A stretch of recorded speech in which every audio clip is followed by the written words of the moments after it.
Hello, guys. Welcome to another episode of ABC Podcast. I promised you guys I'll bring in bosses at whatever field of business they are in. Today, I have someone special, someone of Mr. Kyle Deotimineyin. He is the CEO of Panda E-Currencies. So let us have you. Good afternoon. Good afternoon, brother.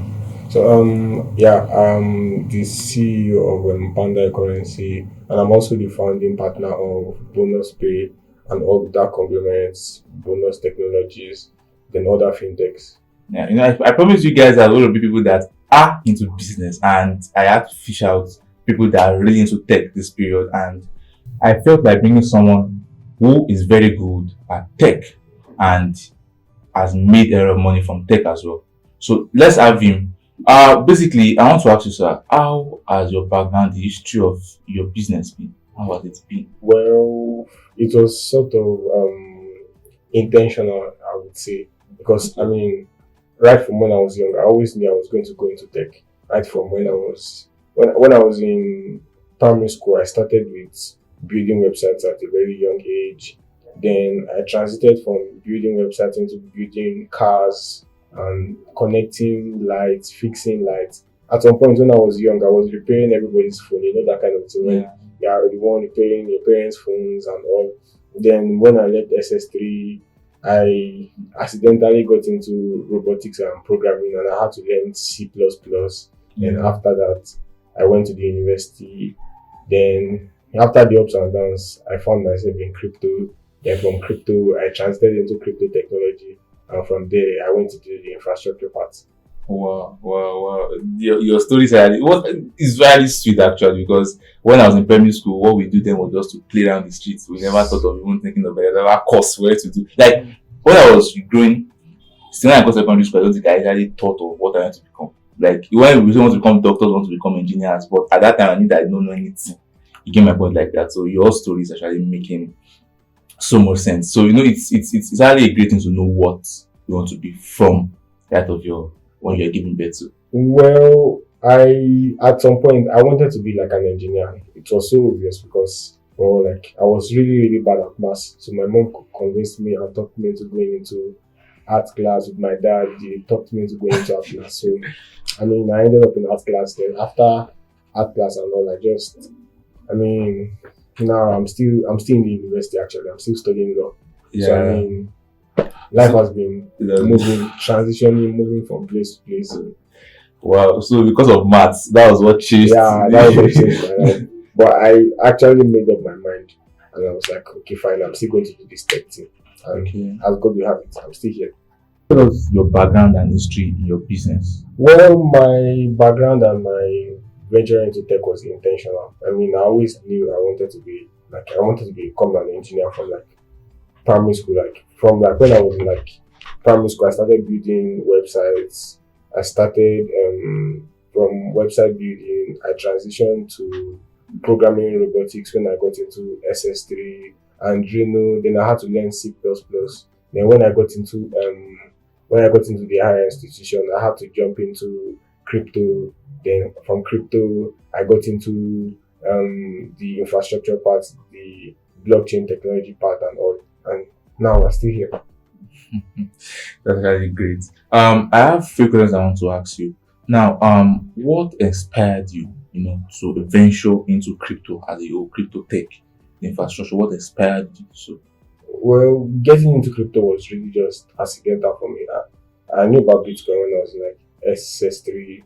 Like a teacher of mine just randomly talked about it and was like, there's something Bitcoin you can use to buy things online and sort of. So like when I got into the university, I just overheard like people talking about it. A friend of mine now. He happens to be a senior, so he said it was this Bitcoin he was doing. I was like, okay, fine. I'm interested in this Bitcoin thing. So he sold me my first Bitcoins then and all. And intentionally, I happen to be that kind of person that really doesn't like physical things. I always like electronical things. It really stresses me to write notes, jot and all when I just have my mobile devices and my PDAs and my tablets. So I just take out my electronical devices. I prefer to do business online and all. Yeah. So I discovered basically I know you've grown big. You've grown big. Now for those people that are trying to start, tech than to start crypto, than to start whatever thing they want to do. Can you tell us how they should start, how you're able to start, and what helped you? Well, I would say we are still at like the beginning of crypto adoption and tech. You need to Okay. understand that at this point in time, we are just scratching the surfaces. You understand me? So, briefly, I'm going to delve into a bit of tech, and I'm going to delve into a bit of crypto, Yeah. blockchain, Bitcoin, and all. So, now with the way the world is going, we all see that robotics and AIs are slowly replacing jobs of human beings and all. So I'll give you for instance, before when people were to shoot movies from the sky, you have to get a cameraman that will go up to the sky and video from up. But now we have drones and all. So now you have seen how many workforces and work lives are being relieved of their jobs now. Mm. So now the world is transitioning and all. It's now left for us to find a way and find a niche. You understand? Mm. There are varieties of tech jobs that people can get into. You understand? You can do UI, UX, product designs, back end, front end, robotics, AI. There are varieties of tech jobs, manual QA and all. You can do lots of tech jobs and all. And also too, in terms of crypto, we all really need to understand at this point that our fiat currencies are dying. You understand me? It will get to a point where the naira will be very, very irrelevant. Even the USD.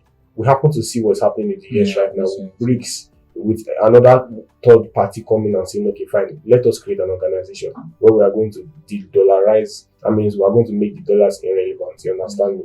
So now, in terms of inflation, now we can see now last week Naira was trading for like 740 something or 730 something. Now it skyrocketed to 760 something and all. Understand? Yeah. The heavy rate of inflation is really consuming fiat currencies. And we need to understand that with time, these fiat currencies will die. And the purchasing power of these currencies will not remain the same. For example, what you could use 1,000 to buy in the past, you understand? You cannot use that 1,000 to buy it today. So yeah. So now the only reason why I am pro crypto and pro Bitcoin is the fact that Bitcoin has a circulating supply. I think 21 million or thereabouts. You understand me? Mm. So you understand? There will always be that 21 million, and it will always be after mining. You cannot get more. Mm. There will always be. It's a fixed supply. Unlike fiat currencies like that, the CBN governor can just wake up and say, "Okay, fine, let's print 1 trillion." You understand? And it jumps into circulation. So there will always be a fixed cap on the amount of money that can be printed into thin air and all. So that's why I'm pro crypto and pro Bitcoin. So you believe that crypto is more into the future? It has a greater chance of getting or increasing in value. Yeah, crypto is here to stay. You understand? It's just like the internet of those days. Let me tell you something. In the past, everybody when the internet newly came out, people were like, "Wow, will this thing work? Can it come out? Would this thing survive 10 years?" You understand? Now see, the internet has been here. You understand?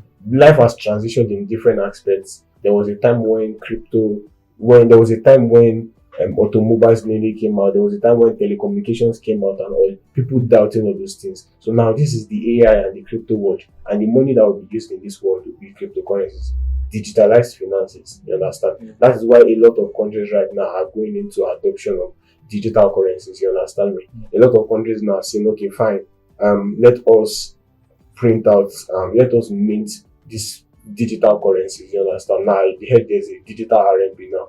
In El Salvador now, Bitcoin is legalized there as a national currency. I think the president over there actually likes Bitcoin on his own. Yeah, He it does. I think he said one time that I think every week that he buys a Bitcoin or is every day. I guess they happen to be about 20 to 30% up the amount invested in Bitcoin when they just started. Wow. Wow. So that definitely means that we should focus more on the future. Yeah, Future. the future is here to stay. You understand? We really need to understand that the future will make the future. I mean, the future is in our hands. You understand? Adoption is the first thing. How did people get into, like, how did the guys that made money like in the past get into money? They embrace the future very, very early. Imagine people buying Bitcoin at $1 or with $2 now. At some point, they made as much as $1 million and all. Same as people that got into telecommunications when it first came. You understand? They made a lot of money. Same as people that got into oil exploration. Same as also people that got into other ventures of all those businesses. They made a lot of money jumping in first. So one thing you need to understand is you need to critically analyze what aspect you feel like you want to jump into. If it's tech, if it's crypto, if it's blockchain technology, you need to be very fast about it. You understand me? You need to just embrace it when it comes, learn it, master the art, and finish. You understand? Set yourself, network, and you are good to go. Yeah, I personally feel communities actually help. Yes, you should always have friends with like-minded interests, friends that you can always share ideas with, and friends that you can always work with. I mean, no man is an island. You can't do it alone. You can't make money alone. There are deals and things you can't do by yourself. You have to involve external parties. Yeah. There is belief that is going around now that that since AI has come to stay, there's going to be this relief of people working. This kind of fear that, for example, those people that do, I even heard there's what we call food tech. Yeah. Yeah, the transportation tech, things like that. So there's a belief that in no time there won't be need for physical jobs again. There will be those people that work physically will lose their jobs, and it's going to affect the economy at large. What do you have to say to that? To be honest, I feel when at this point we should understand that there is nothing that is not replaceable. You understand? You should always strive to improving yourself and working every day. Because, for example, now, like I said, the helicopter thing and all, Yeah. there are jobs that the AI will take over. Now you can just jump on ChatGPT and dig out information from the past and just write what is something, and it brings out every information. There are websites right now, robotics and AI websites that you can build websites. You can do lots of things and all. So now you need to transit. You understand? You need to always update your information. There is a demand for high level skills. You understand? Every day there is a demand. People are exploring and all. It's a venture that a lot of people are really exploring right now. So how do you get yourself appraised? You need to understand, and you need to work and check and look for how you can get into these things when it just comes out. You understand? It's like getting into Bitcoin when Bitcoin was like $1, $12. You understand me? Yeah. A lot of people would have been. You heard of the guy that sold 10,000 bitcoins for pizza. For how many pizzas? You understand? Yeah. Those kind of things. So tech has come to stay. Crypto technology has come to stay. I am of the strongest belief that at some point we will see Bitcoin at nothing less than $500,000 per one. You understand me? Yeah. The world has gotten to understand that fiat currencies can not take us to where we are. You understand me? There will always be that. You understand? They will really is never going to work and is never going to stay because these things are not backed by any physical thing again. Unlike before when they were backed by the gold standard. You understand? When the USD was tied down to gold and all. But now the currencies are really backed by bonds and other weird things. So it will not take us far and all. I actually get you. My own point of view as regards the AI, I feel as a programmer or whatever, you should also try to venture into this AI everything because there was a contribution that came up and people were asking questions like okay, you want to be a developer that want to develop a particular AI, what are the things you have to learn to develop AI? Because as of today I saw websites that they could edit videos themselves, they could there are some AIs that advanced AIs that could add I even saw one yesterday. I saw one of like not yesterday, like I've been seeing it for a while now. There are lots of it's Adobe, it's an Adobe function where you just need to just speak and the AI automatically correct your voice and set it in the best pitch and the best position. You understand? It's an Adobe product. So you see, technology is evolving every day. You understand? Yeah. Just like one day, you see, there are scientists trying to figure out the cure for HIV, the cure for cancer. There are always people working on these things day by day to improve the life and all. And now this is where people like us can come in. Imagine you found something. You understand? You found like a company that fixes probably something. You understand? You can patent it, and automatically you have that patent. You have the right to sell your goods and all.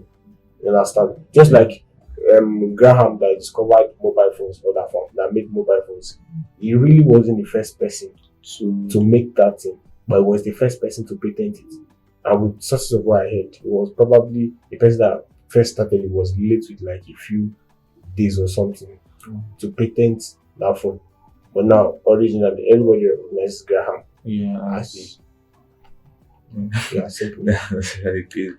Yeah. I have a few questions to ask as well. There was a time I checked your Twitter and I saw that you've actually you're actually on tour around Mhm. Africa. You've gone to different locations. I even saw you with a picture with Jack. Yeah. You snap picture with Jack. I want to ask that as startups like tech people, how can they get to that kind of position? How can they start such a way that they're able to travel around the country, grow to an extent that they're able to create enough revenue to help get to such stage? Well, originally, I travel across Africa because I feel like Africa, we all need to build and we all need to explore Africa. You understand me? Yeah. Africa is where I feel is like the bedrock. You understand? The most developing part of technology, the one that will propel the world's economy. You understand? Yeah. We slowly don't believe in African dominance because we were told a lot of lies about Africa being a scam country or being a fraudulent, we not having value for ourselves. But in the actual sense, if you think about it, Africa is that country that has everything. We are blessed. We have natural resources. We have oil. We have too many things. You understand me? So now, if Africa could unite, you understand me? If Africans could unite and do something together, the amount of liquidity. You understand? Yeah. I believe there is like an in-depth liquidity in all these countries. So yeah, I travel a lot. I've been to lots of countries and all. So I travel across Africa, trying to see how I can explore liquidity. You understand? Across these ventures. Um, Most people tell me that they want to learn forex, they want to learn cryptocurrencies, and they don't even know what they are going to do. So there's just one solution I'm going to give you guys to do. Just one solution. I kept consults. Now go to their Instagram, I kept consults, and then check. See, there are lots of testimonies where people have made money, they have had a good life just from learning forex and trading the market. How are you able to manage the financial aspect of your business? I mean, the cash flow, the profitability, and things like that. Well, at first, I was working alone. Solo and all, but I would always give an advice to people. You can't do it alone. You understand me? Yeah. At some point, hire professionals, hire people that you can work with. You understand me? Shout out to my boss, Mr. Martins. Shout out to my partner, Top Notch and all. We have been able to build like an ecosystem of people. You understand? Yeah. Like I said, I'm relatively responsible like for like a lot of businesses. You understand? So like I work with lots of businesses. I have my personal company. I have a company with my partners, and I have other solo companies. You understand? So you cannot handle these things alone. Hire professionals. Hire people to do the thing. What's the biggest responsibility of a CEO? The responsibility of a CEO is a CEO is responsible for building a team, you understand, for building teams that will work effectively and also build his stocks. So you feel me? He probably doesn't have to like stress or go around and do managerial and all. You understand? He just has to sit on the board, but he's directly responsible for building a team that will rise the stocks for his company and bring in the professionalism. Simple. Yeah. There's this saying what we call especially freelancing now. So when people work for companies, they work for companies actually, and they don't get paid. Like I don't know what they call it again. Internship. Like I don't think Yeah, internship. yeah. That you just work, you are just to gather knowledge from them. Yeah. But as at now, there's this issue that people face that is like, I cannot work for free. They have this and that. They are not.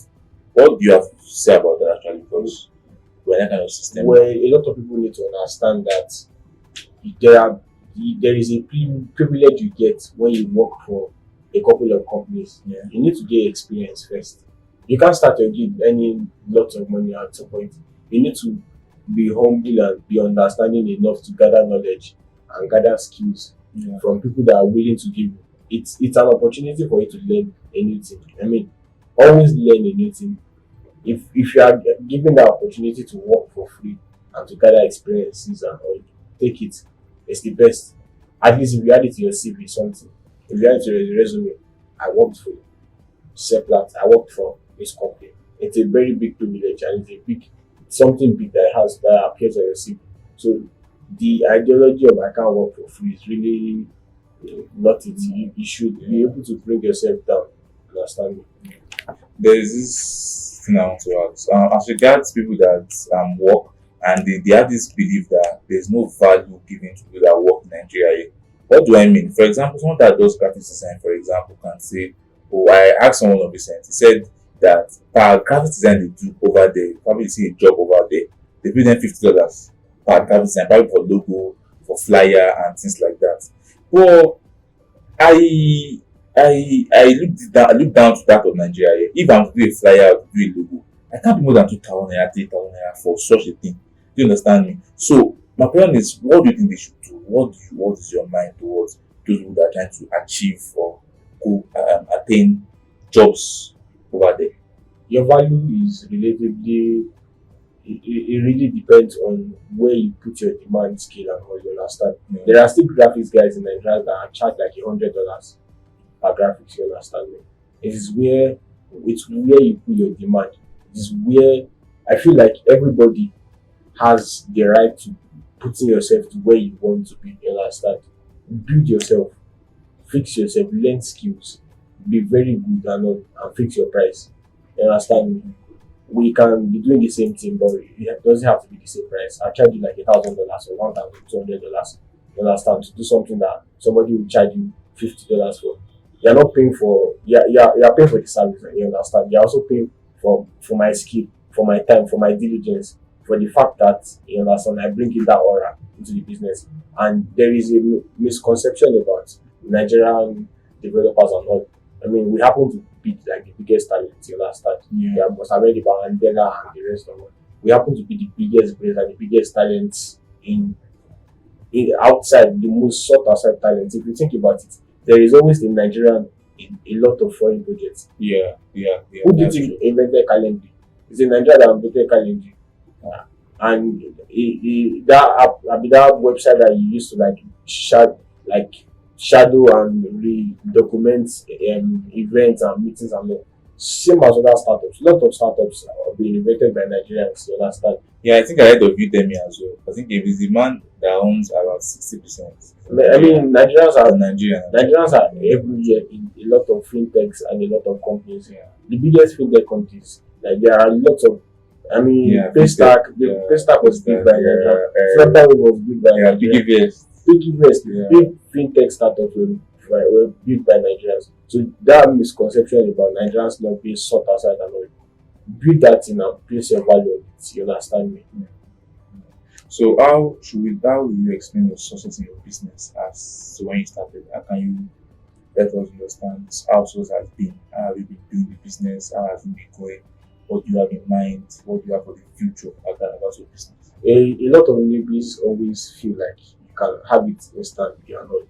To build and to build effectively and to record success, you have to pass through trials, tribulations, you understand? Nothing comes easy. You need to fix, you need to be in fix, you need to be in situations where you feel like, man, I want to give up. I'm tired of this thing I'm doing. You understand me? But the ability to strive, I mean, there is this quote that I feel like works for me. I mean, don't judge me by my success. Judge me by the ability, the times I fell and I rose back, I came back to do the same thing.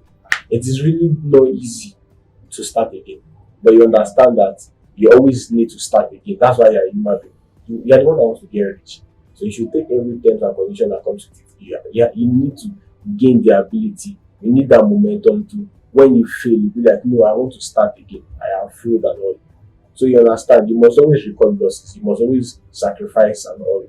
So and all those kind of things. And also to what are my future plans? I mean, I tend to I'm working towards starting like a liquidity infrastructure for B2B businesses where we can tap into in-depth liquidity.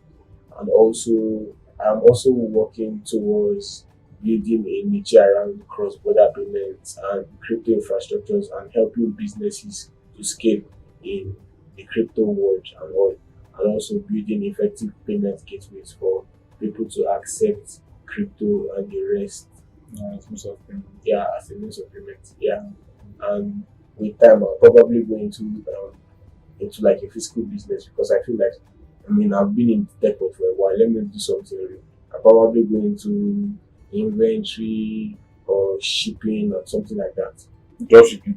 Not drop shipping essentially. I feel like shipping things outside from the country and So stuff like that. I think you've made service on that. Yeah, yeah. Still in progress. I'm still working. There's this now to us as well. As regards marketing, these people believe that one, we must have capital to start a business. Then two, we have to know how we can market our business. So what's your say to that? The marketing strategy I will use for myself will be different from the one you use for yourself. You need to always, I mean, what works for you might not work for me. That's what essentially I'm trying to say. Yeah. But as a good business, you should be able to sell yourself outside. Let people know what you're doing. You can't have like a business, you understand? And on your business page, you only have like a ghost picture or something there, or like a private account, like and all. You need to sell yourself. You need people to know what you are doing, that you are affiliated with that brand. If you sell clothes, wear those clothes. You understand? If you buy food, show those foods, snap with it. Show people that okay, this is what you are doing. You understand? People will use what they see, the term value. You understand? That is what you should do and focus on. And also take like always know how to use social media. Social media is the biggest tool right now. I mean, social media can blow you up. You can be in your sitting room and blow up. You understand? Just like for musicians now that have been able to essentially tap into TikTok and all. It's easy for them to like blow up their songs. And it has created an avenue for independent artists to start their songs and take their songs mainstream without having to depend on labels and all. That's the rise for like that's why there are lots of independent artists that are making it right now. So yeah, so those kind of things. So I personally feel they should be able to get marketers that could help them because there are people that instill the skill of marketing. And Yeah. So essentially what one of my company does, bonus technologies, we actually do that. We do business consultation, we do marketing, branding and all, you understand. Essentially there are things that like a business needs. For example, we need the marketing aspect, you need branding, you need consultation. There are things before setting up a business, there are lots of things you have to do. You understand? There are lots of people in that business already. So how can you scale? How can you be different from everybody that is offering the same services as you? You just need to do a few things, or you need to see how to set yourself different from everybody doing the same thing. Yeah, thank you so much. Thanks for coming. I'm actually grateful. No, I called you first time. Second, I chatted you like I will call. Okay, 2 weeks. And I don't see you like and actually you want go see coming, but I'm actually grateful for coming. I'm very, very grateful. Thanks a lot. So guys, thanks for watching. We'll see you next time. Peace out. Bye.